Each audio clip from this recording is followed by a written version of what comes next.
Right. Welcome to Satya IAS online academy. ఇవి previous question చూద్దాం sir ఒకసారి. ఆవరణ శాస్త్రం పరిచయం చాప్టర్లో ఇవి మన గత ఎగ్జామ్ వచ్చిన క్వశ్చన్స్ అండి. Let us see the first one. Ecological pyramid క్రింది వారిలో తలకిందులుగా ఉంటుంది. దేనిలో? ఎకలాజికల్ పిరమిడ్ అనేది క్రింది వారిలో తలకిందులుగా ఉండును. ఇది క్వశ్చన్ అండి. ఆన్సర్ ఏమో పరాన్న జీవ ఆవరణ వ్యవస్థలో సంఖ్యా పిరమిడ్ అండి. నెంబర్ పిరమిడ్ అనేది తలకిందులుగా ఉంటుంది. Right sir. వివిధ రకాల జాతులు వాటి పరిసరాల అధ్యయనం. వివిధ రకాల జీవజాతులు తన చుట్టూ ఉన్న పరిసరాల అధ్యయనం ఏమంటామంటే మనం కమ్యూనిటీ ఇకాలజీ, దాన్ని సినికాలజీ లేదా సమాజ ఆవరణ శాస్త్రం అంటాం. Right sir. ఆహారపు గొలుసులో శక్తి రవాణాలో ఎంత శాతం వినియోగించబడుతుంది? ప్రతి పోషక స్థాయిలో ఎంత శాతం వినియోగించబడుతుంది? 100% శక్తి రవాణా జరిగేటప్పుడు 10% మాత్రం వినియోగించబడుతుంది.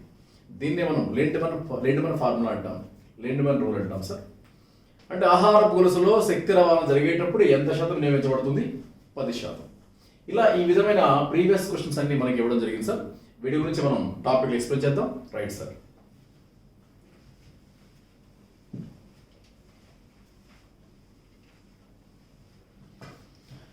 Let us see the first one sir. Right sir. ఆవరణ శాస్త్రం. ఇంత మీకు చెప్పుకున్నాం సార్.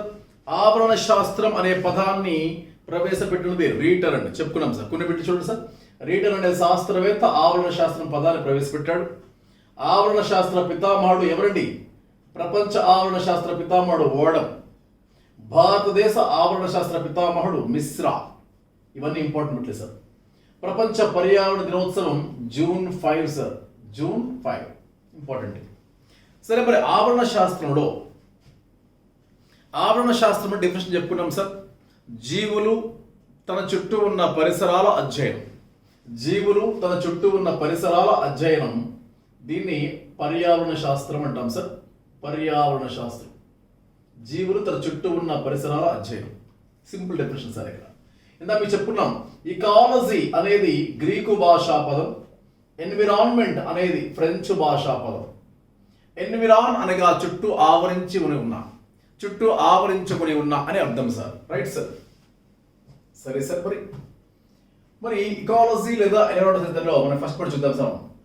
సార్, ఆవరణ శాస్త్రాన్ని 2 భాగాలుగా తీసుకుంటాం సార్. ఆవరణ శాస్త్రం లేదా ఇకాలజీ అంటాం. దీన్ని 2 భాగాలకు విడదీస్తాం సార్. ఆవరణ శాస్త్రంలో 2 శాఖలు కలవు. ఇది క్వశ్చన్ సార్. మొదటిది జాతి ఆవరణ శాస్త్రం. జాతి ఆవరణ శాస్త్రము. రెండవది సమాజ ఆవరణ శాస్త్రం. జాతి ఆవరణ శాస్త్రము, సమాజ ఆవరణ శాస్త్రం. Right sir. Species ecology. Species ecology అంటాం దీన్ని. దీనికే మరొక పేరు అటికాలజీ అంటాం సార్. ఈ పదాలు అర్థం చేసుకోవాలి మనం. ఒక్కొక్కసారి ఈ పదానికి బదులుగా ఈ పదం వాడతాడు సార్. దాన్ని జాతి ఆవరణ శాస్త్రం, దానికి మరొక పేరు అటికాలజీ అంటాం.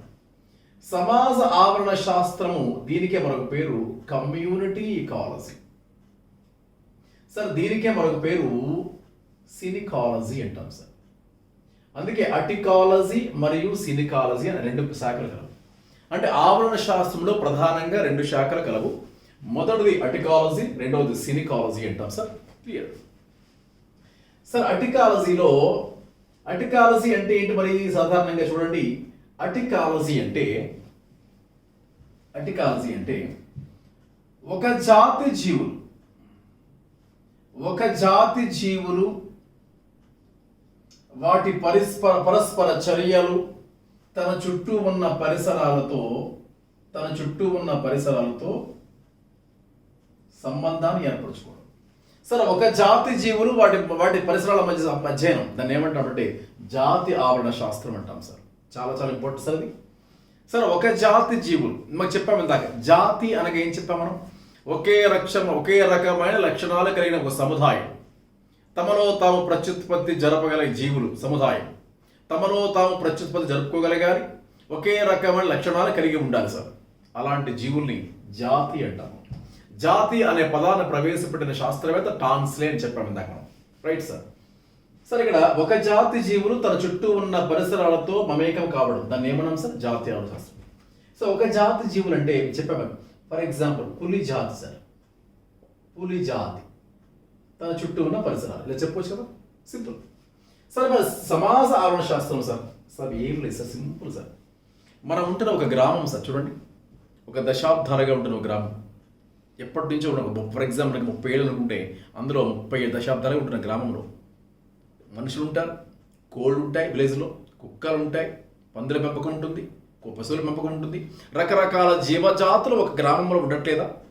దీన్నే ఒక సినికాలజీ అంటాం. మనకు అర్థమయ్యే భాషలో చెప్పాలంటే అంటే ఏం లేదు సార్, వివిధ రకాల జాతులు తన చుట్టూ ఉన్న పరిసరాల అధ్యయనం, దీన్నే సినికాలజీ, కమ్యూనిటీ ఇకాలజీ అంటాం సార్. వివిధ రకాల జాతులు సార్,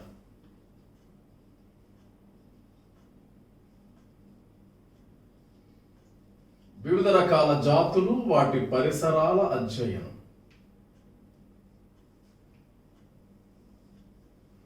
వివిధ రకాల జాతులు వాటి పరిసరాల అధ్యయనం, దీన్ని ఏమంటామంటే కమ్యూనిటీ కాదు. సపోజ్ అటవీ ఆవరణ వెళ్ళండి, పులులు ఉంటాయి సార్, జింకలు ఉంటాయి, కుందేలు ఉంటుంది, నక్కలు ఉంటాయి, తోడేళ్ళు ఉంటాయి. అంటే ఏంటి సార్? ఒక అడవి ఆవరణ వ్యవస్థలో గల వివిధ రకాల జాతులు తన చుట్టూ ఉన్న పరిసరాలు సార్. దీన్ని ఏమంటాం సార్? దీన్ని వివిధ రకాల, దీన్ని సినికాలజీ, కమ్యూనిటీ ఇకాలజీ, సమాజ ఆవరణ శాస్త్రం, 3 పదాలు ఒకటి సార్, వేరు వేరు కాదు, గమనించాలి. Clear sir? అంటే ఆవరణ శాస్త్రంలో గల ప్రధాన శాఖలు ఏంటది క్వశ్చనే సార్, ఓల్డ్ ఎగ్జామ్ క్వశ్చన్ ఇది. ఆవరణ శాస్త్ర ప్రధాన శాఖలు జాతీయ ఆవరణ శాస్త్రము, సమాజ ఆవరణ శాస్త్రము, లేకపోతే అటికాలజీ మరియు సిలికాలజీ. Clear sir? అలాగే నేర్చుకోవచ్చు. Right sir. మరి ఇందాక చెప్పుకున్నాం సార్, ఆవరణ శాస్త్రం యొక్క క్రియాత్మక ప్రమాణం ఏంటి? అది క్వశ్చన్ సార్. ఆవరణ శాస్త్రం యొక్క క్రియాత్మక ప్రమాణం ఏంటి సార్? అది ఆవరణ వ్యవస్థ. చాలా ఇంపార్టెంట్ సార్. ఎన్నోసారి ఎగ్జాంపుల్ సార్, ఆవరణ శాస్త్రం యొక్క క్రియాత్మక ప్రమాణము ఏంటి సార్? అది ఆవరణ వ్యవస్థ. దీనికే మరొక పేరు ఏంటంటే ఇకో సిస్టమ్ అంటాం సార్. సార్ ఈకో అనే పదం చాలా ఇంపార్టెంట్ సార్. ఈకో ఫ్రెండ్లీ అంటాం చాలా వరకు. ఏమైనా వెహికల్స్ ఉన్నా ఈకో ఫ్రెండ్లీ వెహికల్ అంటాం, ఏదైనా మెషిన్ ఉన్నా ఈకో ఫ్రెండ్లీ అంటాం. అంటే ఏంటి? పర్యావరణ హితం, అంటే పర్యావరణానికి ఎటువంటి హాని కలగకుండా వాడుకోవచ్చు మనం, దాని అర్థం ఈకో అంటే. ఈకో సిస్టమ్ సార్ అంటే ఆవరణ శాస్త్రం యొక్క క్రియాత్మక ప్రమాణం. సార్ ఇప్పుడు ఆవరణ శాస్త్రంలో 2 ప్రధాన శాఖలు చెప్పుకున్నాం కదా సార్ మనం. మరి ఆవరణ వ్యవస్థ కూడా అన్నీ ఒకేలా ఉంటాయా? ఉండవు సార్, రకరకాలుగా ఉంటాయి. సరే, మనకి ఈజీగా అర్థం కోసం 2 సార్. ఈ మొత్తం భూభాగం పైన ఒకవైపు భూమి ఉంటుంది, ఒకవైపు నీరు ఉంటుంది. Simple sir. 5 వంతులు, కొన్ని పుస్తకాలు 4 వంతులు అంటే 5 వంతులు అంటాం. అంటే 80% దాకా నీరే ఉంటుంది, 20% వాటర్ ల్యాండ్ ఉంటుంది సార్. అందుకే భూమి పైన ఉండే ఆవరణ వ్యవస్థ మొత్తాన్ని భౌమ్యావరణ వ్యవస్థ అంటాం, టెరెస్ట్రియల్ ఎకోసిస్టమ్. మిగతా అంతా కూడా నీటి ఆవరణ వ్యవస్థ, జలావరణ వ్యవస్థ, ఆక్వాటిక్ ఎకోసిస్టమ్ అంటాం దాన్ని. అంటే మొత్తం భూగోళం పైన చూడండి సార్, మొత్తం భూగోళం పైన ఉండేటువంటి ల్యాండ్ అంతా కూడా తీసుకోండి, దాన్ని భౌమ్యావరణ వ్యవస్థ అంటాం. భౌమ్యావరణ వ్యవస్థ. Clear sir? భౌమ్యావరణ వ్యవస్థ. దీన్ని ఇంగ్లీష్లో టెరెస్ట్రియల్ అంటాం సార్, టెరెస్ట్రియల్ ఎకోసిస్టమ్. అటువైపు చూడండి, జలావరణ వ్యవస్థ, ఆక్వాటిక్, జలావరణ వ్యవస్థ,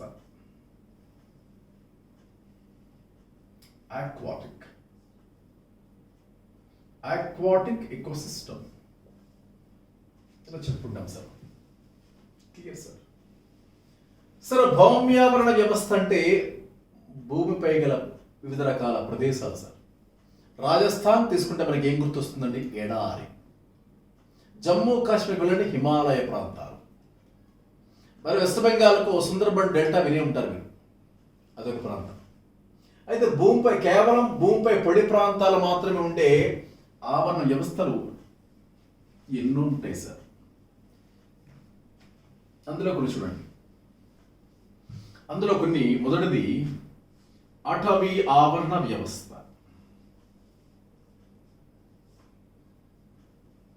అటవీ ఆవరణ వ్యవస్థ, ఫారెస్ట్ ఎకోసిస్టమ్. ఇక రెండవది టండ్రా ఆవరణ వ్యవస్థ. టండ్రా ఆవరణ వ్యవస్థ. సార్ టండ్రా అంటే మంచుతో కప్పబడిన భూభాగం సార్. ధ్రువ ప్రాంతాలు, ఆర్కిటిక్ ధ్రువ ప్రాంతం కావచ్చు, అంటార్కిటిక్ ధ్రువ ప్రాంతం కావచ్చు, దాన్ని టండ్రా అంటాం మనం. Clear sir. తర్వాత ఎడారి ఆవరణ వ్యవస్థ. ఎడారి ఆవరణ వ్యవస్థ. ఎడారి, టండ్రా, అటవీ. సరే ఈ మూడింటికి భిన్నంగా మనకి ఎంతో పరిచయం ఉన్న, మనతో పాటుగా ఉన్నటువంటి గడ్డి మైదాన ఆవరణ వ్యవస్థ. అంటే పల్లపు భూములండి. మనం నివసిస్తున్న ప్రాంతాలు, మన చుట్టూ ఉన్న పర్యావరణం, గడ్డి మైదాన ఆవరణ వ్యవస్థ. గడ్డి మైదాన ఆవరణ వ్యవస్థ. Grassland. Grassland ecosystem. ఇది డిజర్ట్ ఇకోసిస్టమ్. Tundra ecosystem. ఇలా సార్. సార్ ఇవన్నీ భూమిపైన పొడి ప్రాంతాలు సార్. అందుకే ఇవి భౌమ్య ఆవరణ వ్యవస్థలో గల 4 ప్రధాన ఆవరణ వ్యవస్థ. మరి జలావరణ వ్యవస్థ చూడండి. జలావరణ వ్యవస్థలు చూసుకున్నట్టయితే మళ్ళీ ఇందులో సింపుల్ చెప్పాలంటే ఇందులో ఫ్లోయింగ్ అదే సాల్ట్ వాటర్ వేరు, ఫ్రెష్ వాటర్ వేరండి. అంటే మంచినీటి ఆవరణ వ్యవస్థ. మంచినీటి ఆవరణ వ్యవస్థ. Fresh water ecosystem. Fresh water ecosystem. ఇది ఉప్పు నీటి ఆవరణ వ్యవస్థ. ఇది ఉప్పు నీటి ఆవరణ వ్యవస్థ.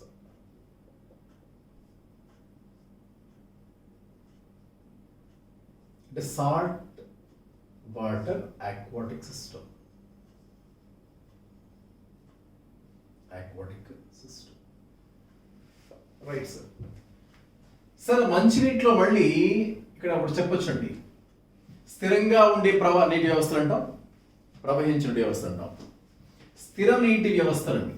స్థిర నీటి ఆవరణ వ్యవస్థ. ఇది ప్రవాహ నీటి ఆవరణ వ్యవస్థ. సరే గమనించండి. స్థిర నీటి వ్యవస్థ అని దాన్ని మనం ఈ పదం కూడా సార్ ఎగ్జామ్లో వాడు ఎగ్జామ్ వేస్తారంటే లెంటిక్ అంటాడు సార్. తెలుగు పదమే సార్. అంటే ఇంగ్లీష్ పదం ఏం తెలుగుగా వేస్తుంటాడు. లెంటిక్ ఆవరణ వ్యవస్థ అంటాడు. లెంటిక్ ఆవరణ వ్యవస్థ. దీన్ని లోటిక్ అంటాడు. అంటే కాన్స్టెంట్ ఫ్లోయింగ్. లోటిక్ ఆవరణ వ్యవస్థ. కానీ స్థిర నీటి ఆవరణ వ్యవస్థను ఏమంటారు? క్వశ్చన్ అడుగుతారు సార్. సరే వర్డ్ ఎగ్జామ్ ఉంటుంది. స్థిర నీటి ఆవరణ వ్యవస్థను ఏమంటారు? లెంటిక్ ఆవరణ వ్యవస్థ. ప్రవాహ నీటి ఆవరణ వ్యవస్థను ఏమంటారు? లోటిక్ ఆవరణ వ్యవస్థ. మరి స్థిరంగా ఉండేవి ఏముంటాయి సార్? చెరువులు, సరస్సులు చూసారు. అలాగే ఎస్చరీస్ అంటే నదీముఖ ద్వారాలు. మరి ప్రవాహ నీటి ఆవరణ వ్యవస్థలో నదీ ఆవరణ వ్యవస్థలు అండి. అంటే స్థిర నీటి ఆవరణ వ్యవస్థలో మళ్ళీ రకాలు ఉంటాయి సార్. మొదటిది లేక్ అంటే సరస్సు ఆవరణ వ్యవస్థ. సరస్సు ఆవరణ వ్యవస్థ చెప్పచ్చు. అలాగే దీనిలో తీసుకున్నట్లయితే నదీముఖ ద్వారం అంటే డెస్చరీస్. నదీముఖ ద్వార ఆవరణ వ్యవస్థ. సార్ ఇంగ్లీష్లో దీన్ని ఎస్చరీస్ అంటాం సార్. ఎస్చరీ లేక్ అంట సార్. ఎస్చరీ వేరు, ఎస్చీట్ వేరండి. ఎకానమీలో ఎస్చీట్ వస్తుంది. ఎస్చీట్ వేరు, ఎస్చరీ వేరండి. కాబట్టి ఎస్చరీ లేదా నదీముఖ ద్వారం అంటే మనకి చూడండి డెల్టా ప్రాంతాలండి. గంగా నది సముద్రంలో కలవట్లేదా? సుందర్బన్ డెల్టా అంటాం. అలా ఎక్కడైతే తీర ప్రాంతాలు ఉంటే దాన్ని డెల్టాస్ అంటాం సార్. దీన్నే మాంగ్రూవ్ వినే ఉంటారు మీరు. మాంగ్రూవ్స్. అదే మాంగ్రూవ్ ఆవరణ వ్యవస్థ కూడా వచ్చి దీన్ని మాంగ్రూవ్ ఆవరణ వ్యవస్థ. సార్ సార్ మ్యాంగ్రూవ్స్ అంటే ప్రత్యేకమైన ప్రాంతం అండి. చాలా చాలా ఇంపార్టెంట్. వరల్డ్ ఎగ్జామ్ వచ్చింది సార్ మనకి. మ్యాంగ్రూవ్స్ అంటే సుందర్బన్ డెల్టా. భారతదేశంలో అతిపెద్ద డెల్టా ఏంటి సార్? అది సుందర్బన్ డెల్టా. భారతదేశంలోనే అతిపెద్ద డెల్టా సుందర్బన్ డెల్టా అంటారు. అంటే నదులు సముద్రంలో కలిసే ప్రాంతం డెల్టాని దాన్ని మ్యాంగ్రూవ్స్ పెరుగుతూ ఉంటాయి. ఆ ప్రాంతాలు అంటే బురదగా ఉండే ప్రాంతాలు కూడా బురదగా ఉంటాయి. అందులో మొక్కలకు ప్రత్యేకంగా వేళ్ళుకి హోల్స్ ఉంటాయి. ఆ వేళ్ళని శ్వాసించే వేళ్ళు అంటాం. అంటే బురదలో పెరిగే ఆ మొక్కల పేర్లు చాలా ఉంటాయి. మనకి అడవుల్లో రకాలు చెప్పుకుంటే అక్కడ చెప్తాం వాటి గురించి. మళ్ళీ రైజోఫోరా, అబిసినియా, ఉప్పుపన్న అలాంటి మొక్కలు ఉంటాయి సార్ మనకి. ఆ మొక్కలకి సాధారణ మొక్కల వేళ్ళు ఎలా ఉంటుంది, భూమి లోపలికి వెళ్తాయి. కానీ ఇక్కడ మొక్కల వేళ్ళు పైకి వస్తాయి సార్. ఇది ఇమేజ్ వేస్తుంది తర్వాత వాటి గురించి, అంటే ఇంట్రొడక్షన్ కూడా చెప్తున్నా. వాటి మ్యాంగ్రూవ్స్లో ఉన్నటువంటి ప్రాంతాలు ఓల్డ్ ఎగ్జామ్స్ చూసినట్టయితే మనకి జాగ్రఫీలో వస్తాయి, మనకు కూడా వస్తాయి. ఈ మన బయాలజికల్ పాయింట్ ఆఫ్ చూస్తాం మనం ఇక్కడ. సుందర్బన్ డెల్టా అనే మ్యాంగ్రూవ్ ఫారెస్ట్ ఎక్కడ దొరుకుతుంది ఒక ఎగ్జాంపుల్? వెస్ట్ బెంగాల్. అరే వరుస్తారండి, అంటే తీర ప్రాంతాలు ఉన్నారు. ఆ తీర ప్రాంతం రాష్ట్రాలు ఏమున్నాయి మనకి? వెస్ట్ బెంగాల్, దాని కింద ఒడిశా, దాని కింద ఆంధ్రప్రదేశ్, దాని కింద తమిళనాడు. ఇటు పక్క చూస్తే కేరళ, తర్వాత కర్ణాటక, తర్వాత మహారాష్ట్ర, గుజరాత్. సార్ అక్కడ డెల్టా ప్రాంతాల సుందరబన్నం అదే నెక్స్ట్ సార్. కిందకు వస్తే ఒడిశా బిత్తర కనిక అంటాం. ఆంధ్రాలో తూర్పుగోదావరి కోరింజ మసలు ఉంటాయి, మసళ్ళు కోరింజ మాంగ్రోవ్స్ అంటాం. అలాగే తమిళనాడుకి వెళితే పాయింట్ ఆఫ్ కాలిమర్ అండ్ పిచ్చావరం. అలాగే కర్ణాటక వస్తే కొండాపూర్, కేరళకు వస్తే వెంబనాడ్, మహారాష్ట్ర ఆబ్రా. సార్ చాలా చాలా ఇంపార్టెంట్ సార్. ఎన్విరాన్మెంటల్లో అత్యంత ఇంపార్టెంట్ క్వశ్చన్స్ ఇవి. చూద్దాం వాడి గురించి. మన టాపిక్ వస్తుందో చూద్దాం. Mangroves forest. మరి ప్రవాహ నీటి పారవ్యవస్థ ఎగ్జామ్కి వస్తే మనకి నదులండి. వీటిని మనం ఈజీగా లైవ్గా చదివితే ఈజీ గుర్తుంటాయి సార్ మనకి. నదులు కానీ కాలువలు, అంటే కాలువలు అంటే పెద్ద కాలువలు, పనామా కెనాల్, సూయస్ కెనాల్ అలా చెప్పవచ్చు. కెనాల్స్ అలా నదులు కాలువలు కూడా ప్రవాహ నీటి వ్యవస్థకి చెప్పుకోవచ్చు అండి. ఇవి స్థిరంగా ఉంటే అవి ప్రవహిస్తూ ఉంటాయి సార్ ప్రధానంగా. సార్ మరి ఈ ఆవరణ వ్యవస్థలో ఏమేమి ఉంటాయి? ఆవరణ వ్యవస్థ అంటే రకాల రాసేసాం. ఓకే, మీకు ఇందాక చెప్పాము సార్. ఆవరణ వ్యవస్థ అనుఘటకాలు అనే పాయింట్ స్టార్ట్ చేస్తే సరే, ఎక్కడైనా పర్యావరణంలో జీవులు నిర్జీవుల మధ్య సంబంధం ఉండాలండి. Simple definition. ఒక పక్క జీవులు, ఇంకో పక్క నిర్జీవులు. నిర్జీవులు అంటే ఏంటి సార్? గాలి కావచ్చు, నీరు కావచ్చు, తేమ కావచ్చు, పీడనం కావచ్చు, pH కావచ్చు, లవణీయత కావచ్చు, ఏదైనా కాంతి కావచ్చు, ఉష్ణోగ్రత కావచ్చు, ఏదైనా కావచ్చు. ప్రాణం లేని ఏదైనా నిర్జీవే సార్. అది నిర్జీవి. కాంతి లేకుండా మనం బతకగలుగుతామా? బతకలేం. ఉష్ణోగ్రత లేకుండా బతకగలుగుతామా? బతకలేం. కాబట్టి జీవులు తన చుట్టూ ఉన్న పరిసరాలు అనే పదం వాడుతాం. పరిసరం అంటే ఏం లేదు సార్, తన చుట్టూ నిర్జీవ కారకాలు. చేపలు ఖచ్చితంగా నీరు ఉండాలి సార్, అది చుట్టూ పరిసరం దానికి. అలాగే ఎడార్లో మాత్రం ఉండగలుగుతుంది ఉంటే. నాగచెముడు మొక్కలు ఎడార్లో ఉరుగుతాయి, నీటిలో ఉండగలుగుతాయా? ఉండలేవు సార్ అక్కడ. అంటే తన చుట్టూ ఉన్న పరిసరాలతో అడ్జస్ట్ అవుతున్నాయి, ఉండగలుగుతున్నాయి. ప్రాంతాన్ని బట్టి పెరుగువ. చూద్దాం సార్ వాటిని.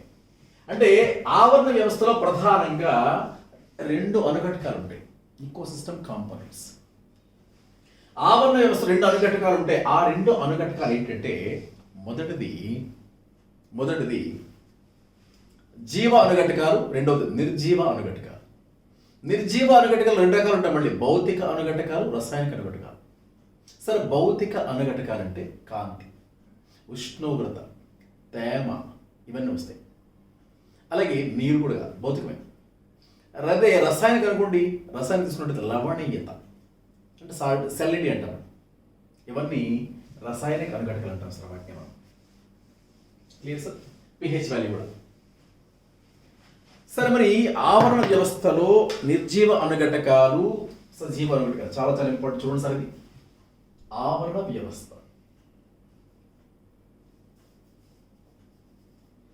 ఆవరణ వ్యవస్థ అనుఘటకాలు, అందులో ఉండేటువంటి అంశాలు అని అర్థం సార్. అనుఘటకాలు అంటే కాంపోనెంట్స్ ఆఫ్ ఈకోసిస్టమ్. సార్ ఆవరణ వ్యవస్థలో ఈ ఫ్లో చార్ట్ ఇంపార్టెంట్. చూడండి సార్, నిర్జీవ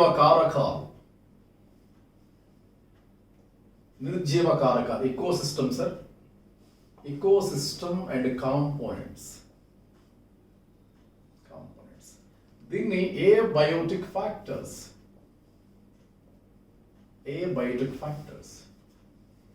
జీవకారకాలు. దీన్ని ఏమంటామంటే బయోటిక్ ఫ్యాక్టర్స్.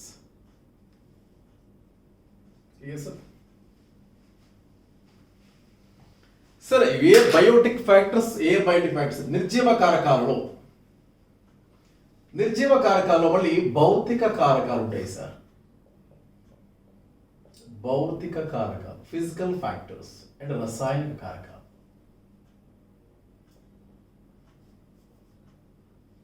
సార్, భౌతిక కారకాలలో కాంతి, ఉష్ణోగ్రత, తేమ, నేల, సాయిల్ అంటే మృత్తిక, పీడనం ఎట్సెట్రా. ఇక్కడ చూస్తుందని pH వాల్యూ, లవణీయత, సాల్ట్, సెలినిటీ అంటాం. ఇవన్నీ కూడా సార్. pH అంటే ఏంటండి? అంటే pH అంటే ఏదైనా ద్రావణంలో హైడ్రోజన్ అయాన్ అణువుల గాఢతనే pH వాల్యూ అంటాం సార్. ఇది 7కు ముందు ఉంటే దాన్ని యాసిడ్ అంటాం, తర్వాత అడితే దాన్ని బేస్ అంటాం. మీకు కెమిస్ట్రీ వస్తే సార్, మీకు సోరెన్సన్ స్కేల్ ప్రకారం 14 డివిజన్స్ ఉంటాయి వాటిలో. ఆ డివిజన్లో 7కి ముందు దాన్ని ఏమంటాం? యాసిడ్ అంటాం, తర్వాత బేస్ అంటాం. సార్ చూద్దాం సార్. మరి జీవకారకాలు సార్. జీవకారకాలలో సాధారణంగా 3 రకాలు ఉంటాయి సార్. ఉత్పత్తిదారు ఏమంటాం సార్? ఉత్పత్తిదారులు, ప్రొడ్యూసర్స్. రెండవది వినియోగదారు.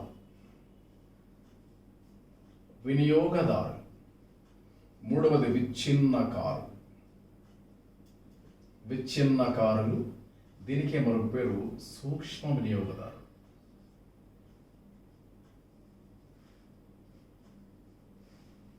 మొదటిది కన్స్యూమర్స్. దీన్ని డికంపోజర్స్ అంటాం sir. Decomposers are micro consumers.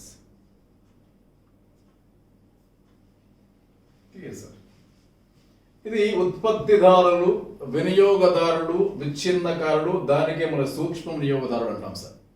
Sir, ఉత్పత్తిదారులు అంటే ఎవరో కాదండి, తనకు తాముగా ఆహారాన్ని తయారు చేసుకునే శక్తి కలిగిన జీవులు అండి.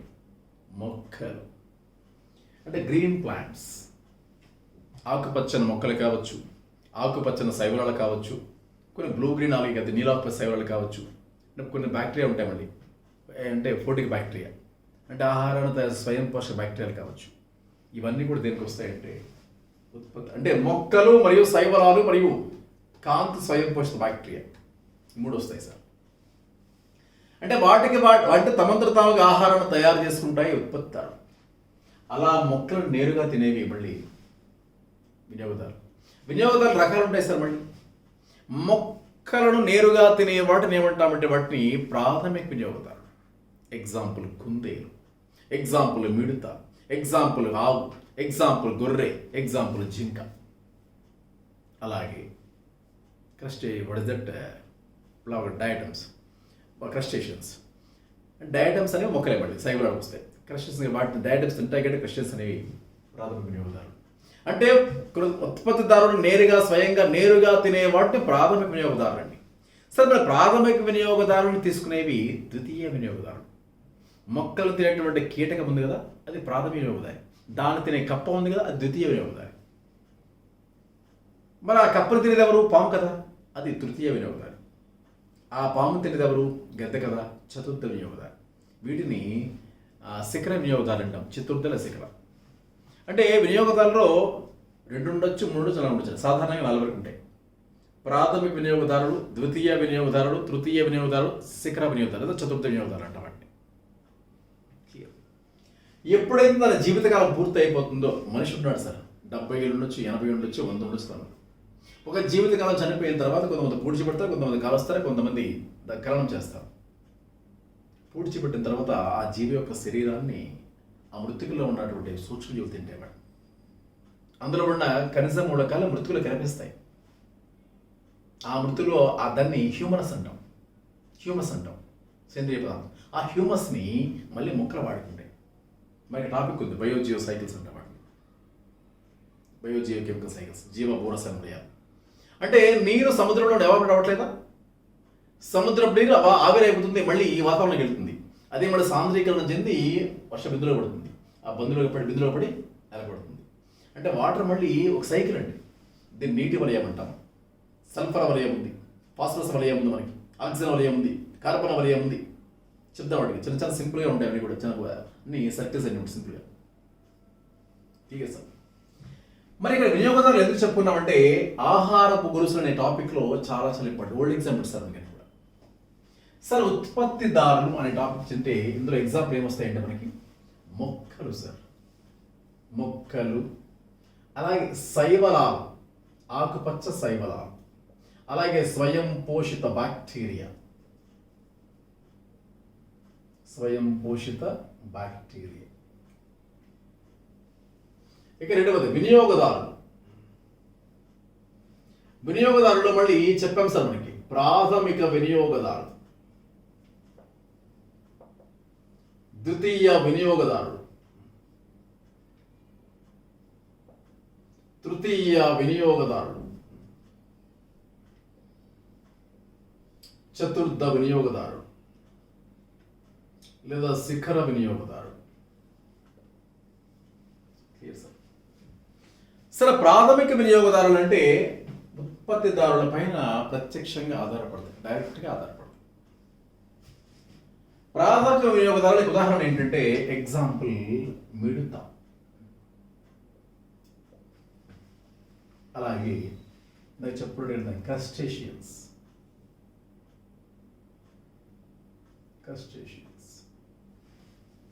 అలాగే జింక, అలాగే మేక. పశువులు అండి, సింపుల్గా పశువులు అంటే ఆ మొక్కలని ప్రత్యక్షంగా వాడుకునేవి సార్, నేరుగా వాడుకుంటాయి సార్. ఈ ప్రాథమిక వినియోగదారుడు ఎవరైతే ఆహారంగా తీసుకుంటారో వాళ్ళని ఏమంటాము ద్వితీయ వినియోగదారుడు అంటాం సార్. మిడత తినేటువంటి కప్ప ఉంది కదా సార్, అది ద్వితీయ వినియోగదారు అవుతుంది. క్రస్టేషన్ తినేటువంటివి హెర్రింగ్ చేపలు ఉంటాయి సార్, వాటిని హెర్రింగ్ చేపలు అంటారు. ఇది పులి. సాధారణంగా ద్వితీయదారులు ఎప్పుడు కూడా మాంసాహారం అవుతాయి సార్, మాంసాహారం. ఒక్కొక్కసారి పులి స్థానం తృతీయ వినియోగదారు కూడా రావచ్చండి, మారుతూ ఉంటుంది. ఇవి కూడా తృతీయ వినియోగదారు. కప్పలు తినేటువంటి పాము సార్, పాము, లేకపోతే మేక తినేటువంటి ఇంకో జీవి వస్తుంది ఇక్కడ, దీన్ని తృతీయ వినియోగదారులు అంటాం. ఇవి కూడా మాంసాహారులు. శిఖర దీన్ని టాప్ క్యారియర్స్ అంటాం సార్, అంటే అతి బలవంతమైనటువంటివి, అతి సమర్థమైన మాంసాహారులు అండి, టాప్ కార్నివోర్స్. చతుర్థ వినియోగదారుడు లేదా శిఖర వినియోగదారుడు, ఇందులో గెత్త చెప్పుకోవచ్చు కదా సార్, ఈగల్. ప్రథమ వినియోగదారుడు, ద్వితీయ వినియోగదారుడు, తృతీయ వినియోగదారుడు, చతుర్థ శిఖర వినియోగదారులు అండి. ఇలా సరే, ఎప్పుడైతే ఉత్పత్తిదారుడు వినియోగదారుడు రెండు చనిపోతాయి, చనిపోయిన తర్వాత వాళ్ళు కుళ్ళిన శరీరాల పైన బతుకుతూ ఉంటాయి సూక్ష్మ వినియోగదారులు. ఆ సూక్ష్మ వినియోగదారులు మనకి పేరేంటి విచ్ఛిన్నకారులు, డికంపోజర్స్, డెట్రివోర్స్ అంటాం. దాన్ని చాలా పేర్లు ఉంటాయి సార్. విచ్ఛిన్నకారులు, దానికే మనకి పేరండి డెట్రివోర్స్ అంటాం. డికంపోజర్స్ అంటాం మనం.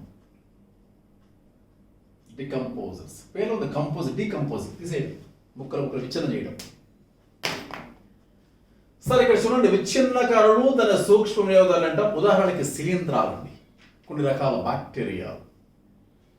సరే, విచ్ఛిన్నకారులు లేకపోతే ప్రకృతిలో చాలా ఇబ్బంది అయ్యేదండి. ఎందుకంటే ఉత్పత్తిదారుడు వినియోగదారులు చనిపోయిన తర్వాత వాటిలో ఉన్న ఖనిజ మూలకాలను మృతువులో కలిపేయడం, లేదా వాయువులో కలిపేయడం, వాతావరణం కలిపేయడం. అవి వాతావరణంలోనో మృతువులో కలిస్తే తర్వాత నెక్స్ట్ కొత్త తరానికి అందుతూ ఉంటాయి. అలా అందాలి అంటే ఇవి ఉండాలి. అందుకే విచ్ఛిన్నకారుల ఉదాహరణ వస్తారంటే బ్యాక్టీరియా మరియు శిలీంధ్రాలు. కాబట్టి వీటిని ఏమంటామంటే ప్రకృతి స్నేహితులు అంటామండి, ప్రకృతి పారిశుద్ధ్య కార్మికులు అంటామండి,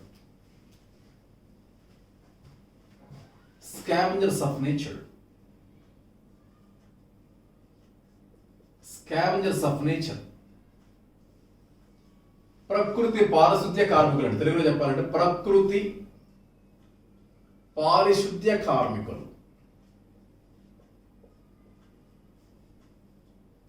ప్రకృతి పారిశుద్ధ్య కార్మికులు, scavengers of nature. Sir bacteria వల్ల మనిషికి ఉపయోగం ఉంది, నష్టం ఉందండి. ఎందుకంటే పాలన పెరుగుగా మారుస్తుంది, ఏంటది బ్యాక్టీరియా కదా. మన గోబర్ గ్యాస్ తయారు చేయట్లేదా, బ్యాక్టీరియా వల్లనే. బ్రెడ్ పైన తయారు చేస్తున్నాం, బ్యాక్టీరియా వల్లనే. ద్రాక్షారా తయారు చేస్తున్నాం, బ్యాక్టీరియా వల్లనే. అంటే మనకి బ్యాక్టీరియా అన్ని ఉపయోగాలు ఉన్నాయి సార్, మనకి ఆ విధంగా ఉపయోగం. అట్ ద సేమ్ టైం అదే బ్యాక్టీరియాలో మనకి వ్యాధులు వస్తున్నాయి. అందుకే బ్యాక్టీరియా ఏమంటామంటే మానవాళికి మిత్రుడు మరియు శత్రువులు అంటాం, friends and pose of human beings. దీన్ని బ్యాక్టీరియా. కాబట్టి బ్యాక్టీరియా చెప్పుకున్న ఎన్నింటిని ఏమన్నా మనం అక్కడ మనకి ప్రకృతి పారిశుద్ధ్య కార్మికులు అన్నాం సార్ మనం. కానీ బ్యాక్టీరియా ఏమి ఇస్తున్నామంటే మనం జనరల్గా ఫ్రెండ్స్ అండ్ ఫోస్ అండి. మానవాళికి మిత్రులు మరియు శత్రువులు అంటే friends and force of human being అని పిలుస్తారు sir. Friends and force of human beings, దీన్ని బ్యాక్టీరియా. మానవాళికి మిత్రుడు మరియు శత్రుడు దేనంటామంటే బ్యాక్టీరియా అంటాం సార్. చాలా చాలా ఇంపార్టెంట్ పాయింట్ సార్. ఏంటి అడ్వాంటేజ్ మనకి చాలా సార్ అడిగాడు సార్ మనకి.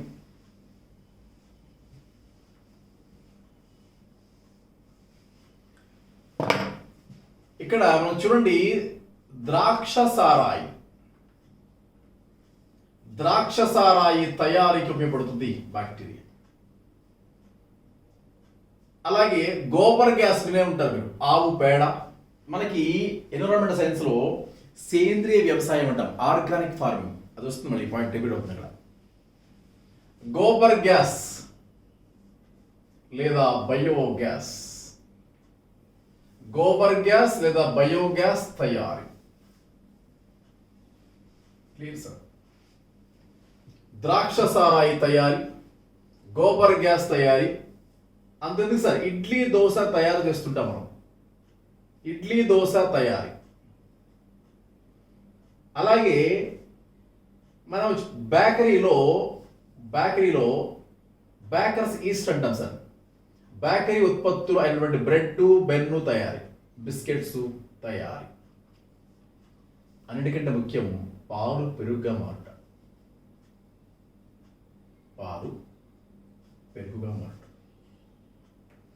సార్ యాక్చువల్గా ఈ ఆర్గానిక్ ఫార్మింగ్, సేంద్రియ వ్యవసాయం మనకు వస్తుందండి. వ్యవసాయం టాపిక్ అక్కడ చూద్దాం. వాటి గురించి ఇన్ని ఉపయోగాలు ఉన్నాయి సార్. అందుకే దీన్ని ఏమంటాం మనం, బ్యాక్టీరియా వల్ల మనం మానవాళికి మిత్రుడు అంటాం. అట్ ద సేమ్ టైం వ్యాధులు కూడా వస్తుంటాయి మనం. ఆ వ్యాధులు ఏంటంటే చూడండి, ఇక్కడ సిపిటి చిన్న కోడ్ పెట్టుకోవచ్చు మనం. చాలా అడ్వాంటేజ్ మనం అంటే టాపిక్ డివైడ్ అవ్వట్లేదు మనకి, అంటే కోడ్ వరకు మాత్రమే సార్ అది. మనం వాటిని ఎక్స్ప్లెయిన్ చేయం మనం. జిఎస్టి సార్, బ్యాక్టీరియాలో వచ్చే వ్యాధులు ఇలా కోడ్ పెట్టుకుంటే ఈజీ అయిపోతుంది sir. CPT, DPT, ALT, MPBT, GST. C అంటే కలరా సార్, సి అంటే కలరా. పి అంటే న్యూమోనియా సార్, న్యూమోనియా. టి అంటే టైఫాయిడ్. Clear sir. చూడండి ఇక్కడ. అలాగే సి అంటే కలరా, పి అంటే న్యూమోనియా, టి అంటే టైఫాయిడ్. అలాగే రెండవది డిపిటిలో చూడండి సార్, సి అంటే కలరా, పి అంటే న్యూమోనియా, టి అంటే టైఫాయిడ్. ఫస్ట్ లెటర్స్ అండి అన్ని కూడా. డి అంటే డిఫ్తీరియా. అలాగే పి అంటే పెక్టుసిస్ అండి సార్. పెక్టుసిస్ అంటే తెలుగులో దాన్ని కోరింత దగ్గు అంటాం సార్, ఊపింగ్ కాఫ్. పెక్టుసిస్ అన్నా, కోరింత దగ్గన్నా, ఊపింగ్ కాఫ్ అని ఒక్కటే సార్. మరి సిపిటిలో ఇది సార్, మరి డిపిటిలో డి అంటే డిఫ్తీరియా, పి అంటే పెర్టిసిస్, టి అంటే టెటానస్ అండి. టెటానస్. ఏ అండి, ఏ అంటే యాంథ్రాక్స్. ఏ అంటే యాంథ్రాక్స్ అంటాం.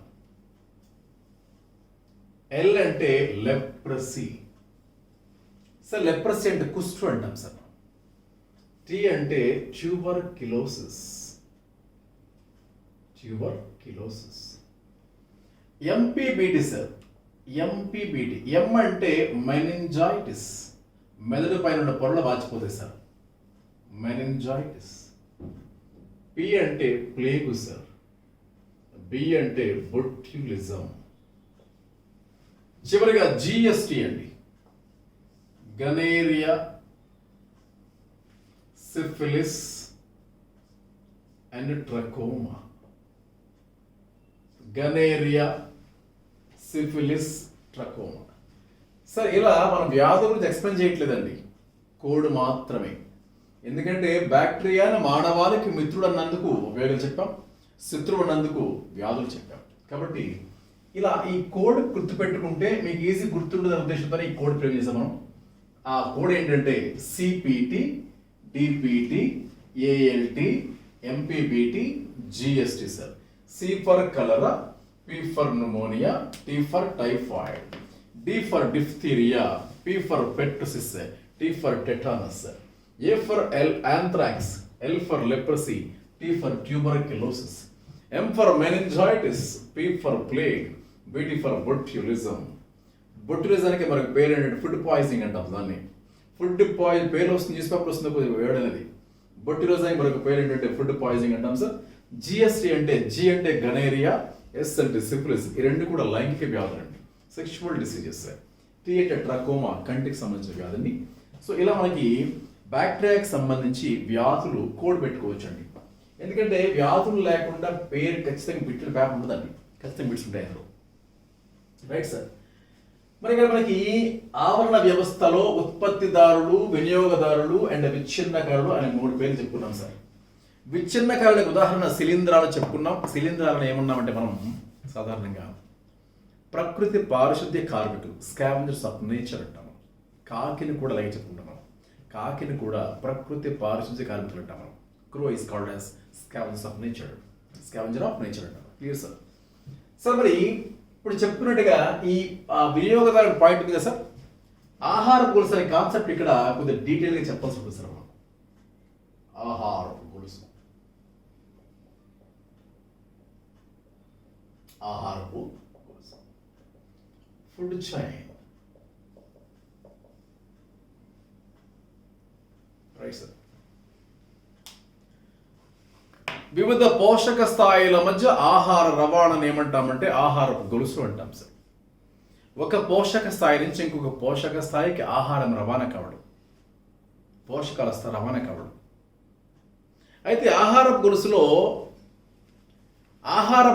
ఇంపార్టెంట్ పాయింట్స్ ఏంటంటే ఆహారపు గొలుసు ఎల్లప్పుడూ కూడా రేఖీయంగా ఉంటుంది, లీనియర్.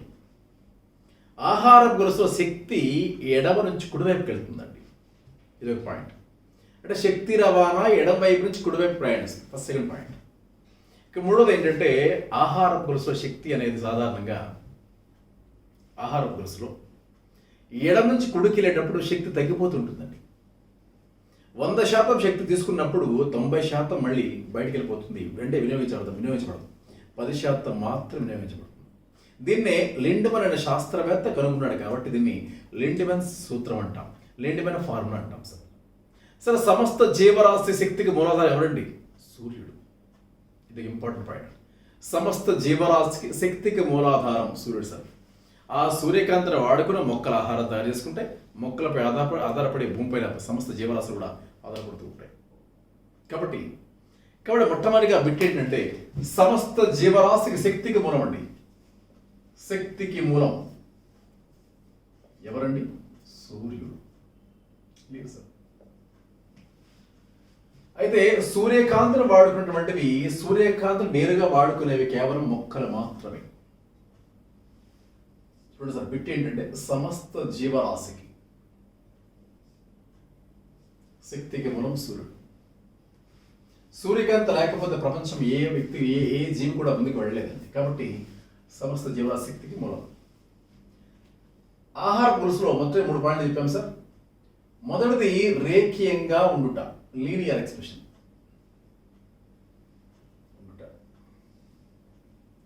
రెండవది శక్తి రవాణా ఎల్లప్పుడూ ఎడమ నుంచి కుడివైపుకు ఉంటుంది.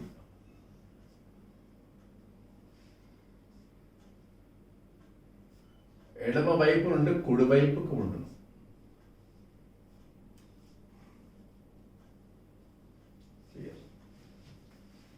అంటే ఏం లేదు సార్, గడ్డిని మిడత తింటుంది సార్.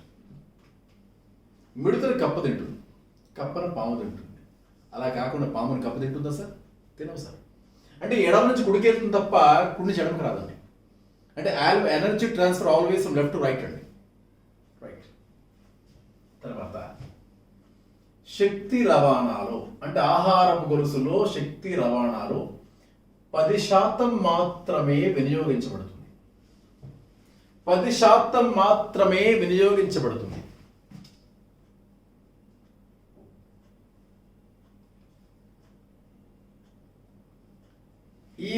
ఈ పాయింట్ అంటే ఈ యొక్క సూత్రాన్ని కనుగొన్న శాస్త్రవేత్త ఎవరండి? అతన్ని లిండ్మన్ అంటాం. లిండ్మన్. కాబట్టి దీన్ని ఏమంటామంటే Lindeman formula. Clear sir? Lindeman formula అంటాం సార్. దాన్ని లిండ్మన్ సూత్రము అంటాం సార్. దీన్ని 10% రూల్ అంటాం సార్. 10% రూల్ అంటే ఎలా ఇచ్చిన ఉంటే సార్, లిండ్మన్ ఫార్ములా అనొచ్చు, లిండ్మన్ సూత్రం అనొచ్చు, 10% ఫార్ములా అనొచ్చు, 10% రూల్ అనొచ్చు, 10% సూత్రం అనొచ్చు, 10% ఫార్ములా. ఇలా అయితే ఆహారపు గొలుసులు మళ్ళీ రకాలు ఉంటాయి sir. Grazing food chain, detritus food chain, అలాగే మేసేది. గ్రేజింగ్ అంటే మేసేది అంటాం సార్. మేసే ఆహారపు గొలుసు అంటాం. మన విచ్ఛిన్నకారంలో ఉన్నటువంటి ఆహార గొలుసు డెట్రిటస్ ఫుడ్ చైన్ అంటాం.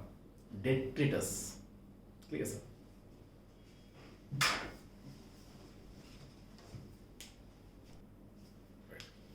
మనం ఫుడ్ చైన్ గురించి చెప్పుకున్నాం సార్. ఫుడ్ చైన్ టైప్స్ అండి, అదే ఎక్స్ప్లెయిన్ చేయాలనుకుంటు. అదే ఆహారం గొలుసు 2 రకాలు చెప్పుకున్నాం మనం ఇందాక. Grazing food chain, detritus food chain అంటాం. మేసే ఆహారపు గొలుసు డెట్రిటస్ ఆహారపు గొలుసు అంటాం.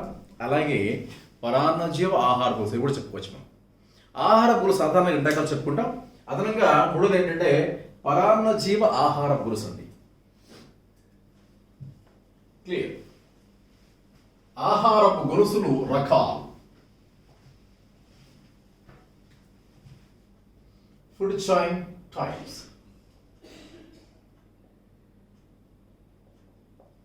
సార్ చాలా చాలా ఇంపార్టెంట్ సార్. ఓల్డ్ ఎగ్జామ్లో ఖచ్చితంగా వచ్చాయి. ఇవి మనం ఫ్యూచర్ ఎగ్జామ్లో ఖచ్చితంగా వస్తాయి సార్ మనకి. ఇందులో మొదటిది ఏంటంటే మేసే ఆహారపు గొలుసు అండి. మేసే ఆహారపు గొలుసు అంటే గ్రేజింగ్ ఫుడ్ చైన్ అంటాం దీన్ని. Grazing food chain. అలాగే రెండవది డెట్రిటస్ అంటాం సార్. ఇవి ఇంగ్లీష్ పదాలే. డెట్రిటస్ ఆహారపు గొలుసు అంటాం దీన్ని. డెట్రిటస్ ఆహారపు గొలుసు. సార్ డెట్రిటస్ అని ఎక్కడ వాడతామంటే మనం డెబ్రిస్ అనే పదం వినే ఉంటారు మీరు. మిగిలిపోయిన వ్యర్థ పదార్థాలు. చెట్ల నుంచి ఆకులు రాలవా సార్? ఆకులు రాలుతూ ఉంటాయి. కౌ డంగ్, ఆవు పేడ, ఇవన్నీ ఉంటాయి వ్యర్థ పదార్థాలు. దీన్ని డెట్రిటస్ అంటాం సార్. డెట్రిటస్ ఆహారపు గొలుసు. ఇప్పుడు చేయి. మూడవది పరాన్న జీవ ఆహారపు గొలుసు. ఇది అదనంగా చెప్పచ్చు కాస్త డెప్త్లో. పరాన్న జీవ ఆహారపు గొలుసు అంటే దే ఆల్వేస్ పారాసైట్స్. ఇవి they can't stand by themselves. వాటితో ఇవి నిలుచలేవండి. They cannot prepare by themselves food by themselves. అంటే వాటంతా ఫుడ్ తయారు చేసుకోలేవు సార్. అందుకే వాటిని ఏమంటామంటే parasitic food chain. Parasitic food chain. చూడండి సార్, సార్ ఇందులో మేజర్గా ఈ టూ చూసుకుంటాం సార్ మనం యాక్చువల్గా అయితే మనకి ఎగ్జామ్ పాయింట్ ఆఫ్ వ్యూలో క్రింది వాటిలో సరి అయిన ఆహారపు గొలుసు చూడండి అంటాడు. ఇందాక మనం చూడండి గడ్డి మైదానంకి వచ్చేపాటికి గడ్డి మైదానం ఇదే సార్ ఫస్ట్ అది. గడ్డి మైదానం ఆహారపు గొలుసులో ఫస్ట్ మనం గడ్డి తీసుకుందాం సార్, గ్రాస్. గడ్డిని తీసుకునే సాధారణంగా శాకాహారాలు ఉంటాయి. ఇందాక మనం గడ్డి మిడత వేసుకుందాం సార్, గడ్డి మిడత అంటే మనకి objective point of view group 2 exam, group 1 prelims, group 2 objective point of view కాబట్టి రాసుకుంటాం. ఈ మిడతను తినేది సార్ కప్ప సార్, కప్ప. దీన్ని తినేది పాము సార్, దీన్ని తినేది గెద్ద సార్. సరే మన చుట్టూ ఉన్న పరిసరాల్లో జరుగుతున్న మార్పు సార్ ఇది మనం చూస్తూ గమనిస్తుంటాం ఇలాంటి చైన్. మరి ఇదే మీరు అటవీ ఆవరణ వ్యవస్థకి వెళ్ళండి, అటవీ ఆవరణ వ్యవస్థ అక్కడికి వెళ్ళండి. అటవీ ఆవరణ వ్యవస్థకి వెళితే గడ్డి ఖచ్చితంగా ఉంటుంది. దాన్ని తినేది జింక సార్, దాన్ని తినేది పులి సార్. అదేంటి సార్ పై ఫుడ్ చైన్ 5 వచ్చినాయి, కింద ఫుడ్ చైన్లు 3 వచ్చినాయి అంటే పోషక స్థాయిలు. పోషక స్థాయిలు సాధారణ మినిమం 3 ఉంటాయి సార్. పోషక స్థాయిలు కనీసం 3 ఉంటాయి. 3 నుంచి 4 ఉండొచ్చు, 5 ఉండొచ్చు, 6 ఉండొచ్చు. కనీసం 3 స్థాయిలు ఉంటాయి పోషక స్థాయి. సరే అటవీ ఆవరణ వ్యవస్థ పక్కన పెట్టండి, కొలను ఆవరణ వ్యవస్థ తీసుకోండి. కొలను ఆవరణ వ్యవస్థ చూడండి సార్, మన చెరువుల్లో కానీ సరస్సులో కానీ పచ్చని తిట్టులా తేలియాడుతుంటాయి, గమనించారు? ఒక పచ్చని తిట్లా తేలియాడుతుంటాయి. వాటిని ఏమంటామంటే వృక్ష ప్లవకాలు అంటాం సార్, వృక్ష ప్లవకాలు. సార్ వీటినే ఫైటో ప్లాంక్టాన్స్ అంటాం సార్.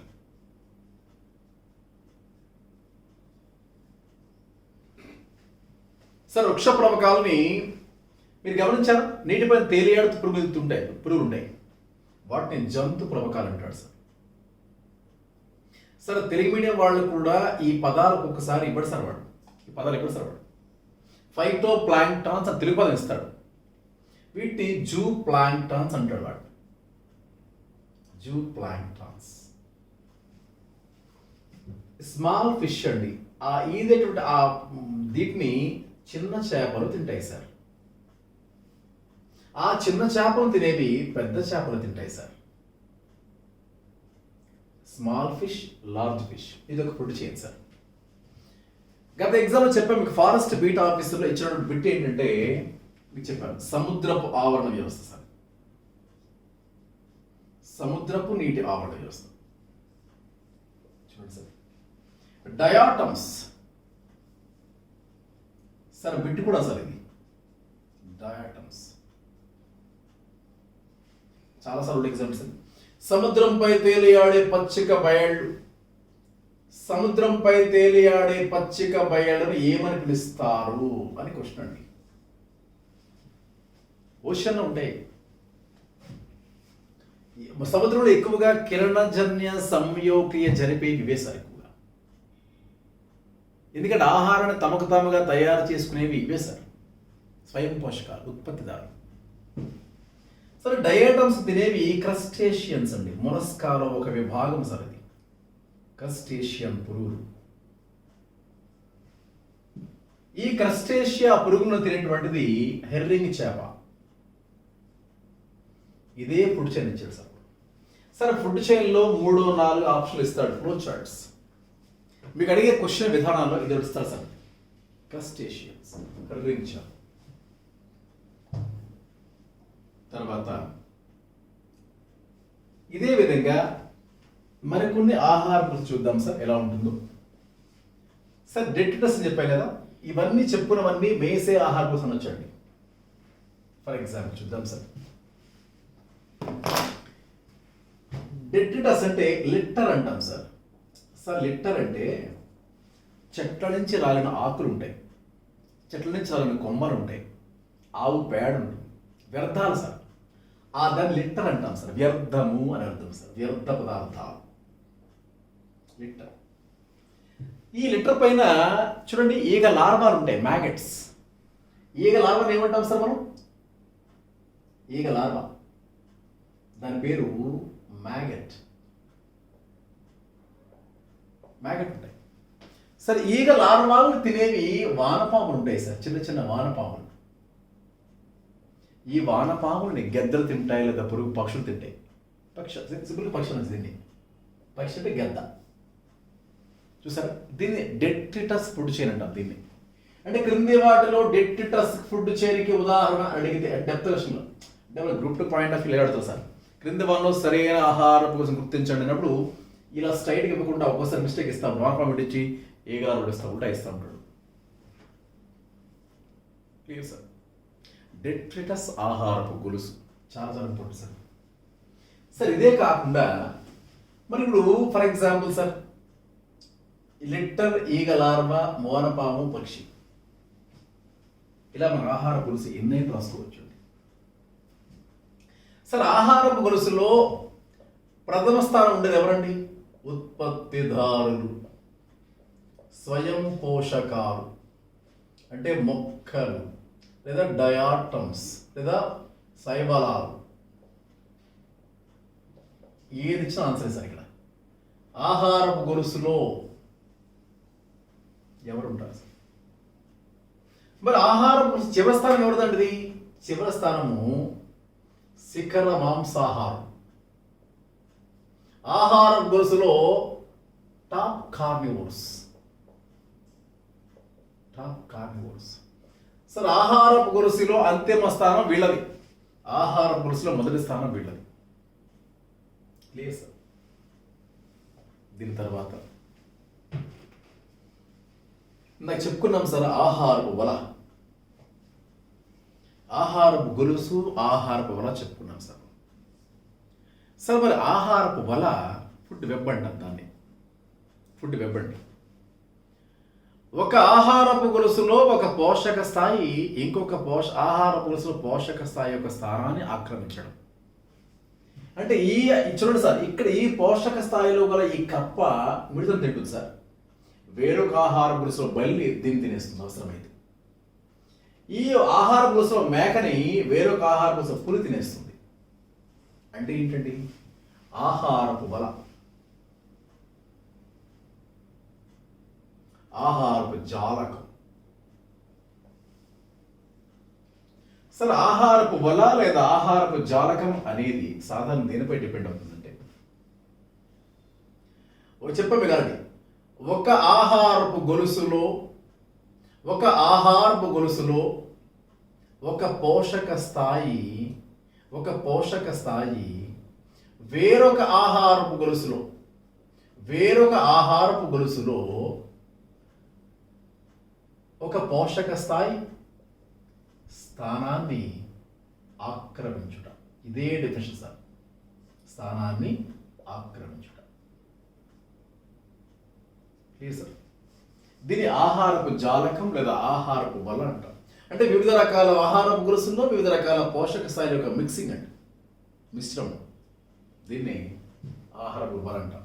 సార్ చివరిగా అత్యంత ఇంపార్టెంట్ కాన్సెప్ట్ ఇకలాజికల్ పిరమిడ్ అండి, జీవావరణ పిరమిడ్. ఎన్నోసార్లు ఎగ్జామ్ వచ్చింది సార్ ఇది, జీవావరణ పిరమిడ్. సరే జీవావరణ పిరమిడ్ అనేది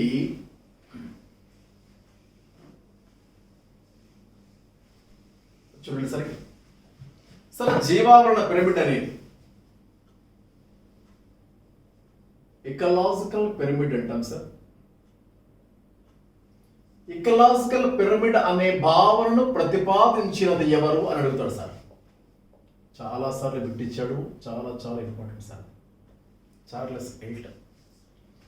ఇకలాజికల్ పిరమిడ్, జీవావరణ పిరమిడ్ అనే కాన్సెప్ట్ ప్రవేశపెట్టింది హూ ప్రపోజ్డ్? Charles Elton. సరే జీవావరణ పిరమిడ్ అనేది ఎలా ఉంటుందంటే, రేఖీయంగా అమరి ఉన్నటువంటి ఆహారపు గొలుసును వర్టికల్గా అంటే నిలువుగా అమర్చినట్లయితే ఇలా, అంటే లీనియర్గా ఉన్నటువంటి ఆహారపు గొలుసును, రేఖీయంగా ఉన్న ఆహారపు గొలుసును నిలువుగా అమర్చినట్లయితే దాన్ని ఆహార పిరమిడ్ అయిపోతుంది. సింపుల్ అండి, జీవావరణ పిరమిడ్ అంటాం. సరే ఇక్కడ మీకు చెప్పాం సర్దాక మనం ఇందాక ఫుడ్ చైన్ ఆహార గొలుసుల్లో కప్ప అనేది గడ్డి ఎల్లప్పుడూ కూడా ఉత్పత్తిదారు సార్, ఉత్పత్తిదారు. గడ్డిని తినే మిడత ఇది ప్రాథమిక వినియోగదారు. మిడతను తినే కప్ప ద్వితీయ వినియోగదారు. కప్పను తినేటువంటి పాము తృతీయ వినియోగదారు. పామును తినే గెద్ద చతుర్థ వినియోగదారు లేదా శిఖర వినియోగదారు. గమనించారు? అయితే మీకు డౌట్ వచ్చి రావచ్చండి, అసలు ఈ మానవుడికి అందులో ఈ స్థానం ఎక్కడ? తృతీయ వినియోగదార, ద్వితీయ వినియోగదార, తృతీయ చతుర్థ ఏంటది? అసలు మానవుడు సర్వభక్షకండి, సర్వభక్షకి. ఎందుకంటే ప్రాథమిక వినియోగదారులు ఉంటాడు. ఎందుకని గడ్డి తినడా? తింటాడు కదా, అడుగు ఎంత సాకులు తినడా? తింటాడు. అలాగే ఒక్కొక్క ప్రాంతంలో ఒక మనిషిని ఆహార అలవాట్లను బట్టి వివిధ రకాల జంతువులు తింటూ ఉంటారు. చైనీస్ వాళ్ళు ఎన్నో రకాల జీవులు తింటూ ఉంటారు. న్యూజిలాండ్ దగ్గర మా ఊరి తెగ వాళ్ళు వానపాములు తింటారు. అంటే మానవాడు సర్వభక్షకండి. హ్యూమన్ ఈజ్ ఆమ్నివోరస్ అంటాము. Omnivorous. Omni means all, vorous means eating all. కాబట్టి మానవుడు సర్వభక్షకి అంటాం సార్. ఇప్పుడు ద్వితీయ వినియోగదార స్థానంలో ఉండొచ్చు, ఎందుకంటే ఉత్పత్తిదారులు గడ్డిని తింటాడు, అదే ఆకుకూరలు తింటాడు, ప్రాథమిక వినియోగదారైనటువంటి కొన్ని జీవరాశులు తింటాడు. సరే సార్. సరే, ఇప్పుడు ఇది ఉత్పత్తిదారుడు, ప్రాథమిక వినియోగదారుడు, ద్వితీయ వినియోగదారుడు, తృతీయ వినియోగదారుడు, ఇలా చెప్పుకోవచ్చండి. చివరికి విచ్ఛిన్నకారులు, ఇవేమో ఉత్పత్తిదారుడు. ఉత్పత్తిదారుడు, ప్రాథమిక వినియోగదారుడు, ద్వితీయ వినియోగదారుడు, తృతీయ వినియోగదారుడు. సరే సార్. సరే, ఆ జీవావరణ పిరమిడ్ అనేది ఎల్లప్పుడూ కూడా నిట్ట నిలువుగా ఉంటుంది. చాలా చాలా ఇంపార్టెంట్ పాయింట్ సార్. జీవావరణ పిరమిడ్ ఎల్లప్పుడూ ఎల్లప్పుడూ నిట్ట నిలువుగా ఉండను, అంటే vertical shape. Ecological pyramid always in vertical shape, అంటే అప్రైట్ డైరెక్షన్. అప్రైట్, దీన్ని అప్రైట్ డైరెక్షన్, దీన్ని వర్టికల్ అరేంజ్మెంట్ అంటాం దీన్ని. సార్, ఇక్కడ ఒక విషయం ఏంటంటే జీవావరణ పిరమిడ్స్ అనేవి 3 రకాలుగా ఉంటాయి సార్. జీవావరణ పిరమిడ్స్ అనేవి 3 రకాలుగా ఉంటాయి. ఒకటి జీవావరణ పిరమిడ్స్ అనే 3 రకాలుగా ఉంటాయి. ఒకటి శక్తి పిరమిడ్, రెండు జీవ ద్రవ్యరాశి పిరమిడ్,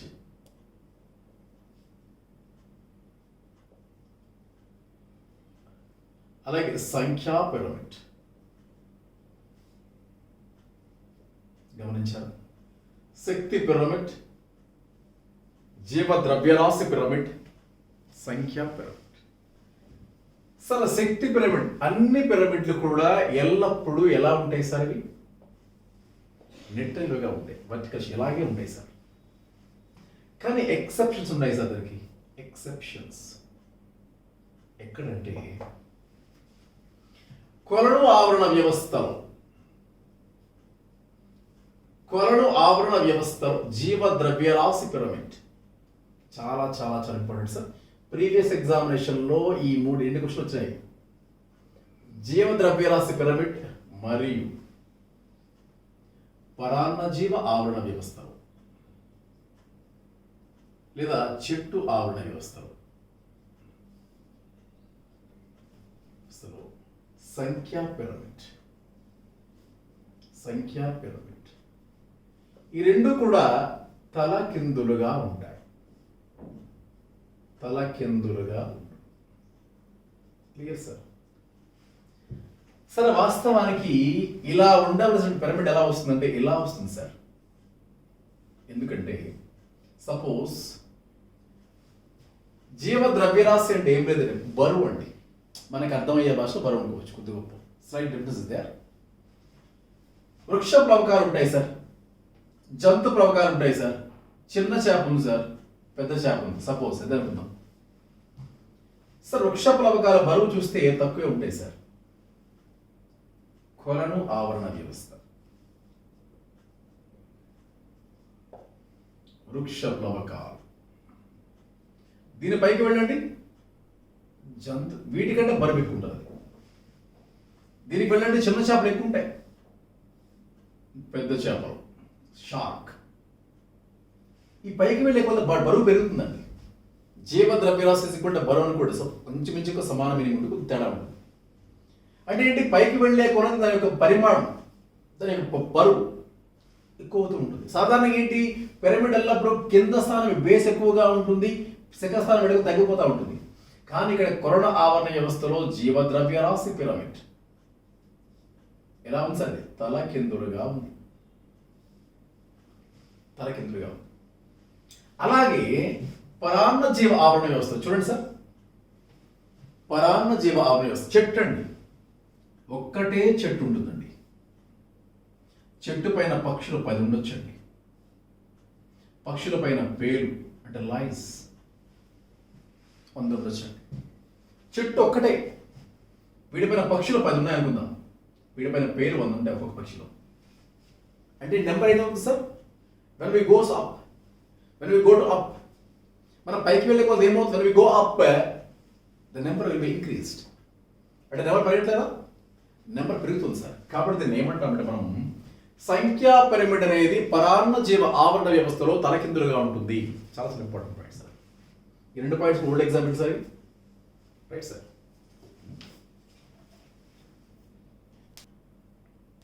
రైట్, ఇందులో ఈ టాపిక్లో మిగతా భాగం తర్వాత క్లాస్లో కంటిన్యూ అవుతుంది. Class will continue later. Thank you.